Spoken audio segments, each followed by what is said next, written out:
Indian premier league cricket தொடரில் மீதியாக இருக்கிற போட்டிகளை நடத்துறதுக்கு இங்கிலாந்து மற்றும் வேர்ல்ஸ் கிரிக்கெட் சபை முன்வந்திருக்கதா சொல்லப்படுது. இந்தியா பாகிஸ்தான் இடையிலான பதற்றத்தை அடுத்து ஐபிஎல் கிரிக்கெட் தொடர் ஒரு வார காலத்துக்கு ஒத்திவைக்கப்பட்டிருக்கு.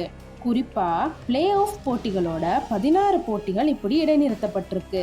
குறித்த போட்டிகளை நடத்துறதுல நிச்சயமற்ற தன்மை உருவாகி இருக்கிற நிலையில மீதியா இருக்கிற போட்டிகளை நடத்துவது தொடர்பாகவும் இங்கிலாந்து மற்றும் வேர்ல்ஸ் கிரிக்கெட் சபையோட பிரதம நிறைவேற்று அதிகாரி ரிச்சர்ட் கோல்ட் இந்திய கிரிக்கெட் கட்டுப்பாட்டு அமைப்போட கலந்துரையாடி இருக்கிறதா சொல்லப்படுது.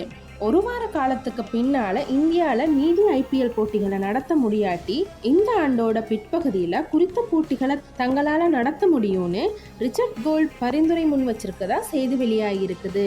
அதோட செப்டம்பர் மாதத்தில் மீதியான போட்டிகளை நடத்துறதுக்கான சாத்தியம் நிலவுவதாகவும் இங்கிலாந்து மற்றும் வேல்ஸ் கிரிக்கெட் சபையோட சிரேஷ்ட அதிகாரி ஒருத்தரும் சொல்லியிருக்கிறாரு.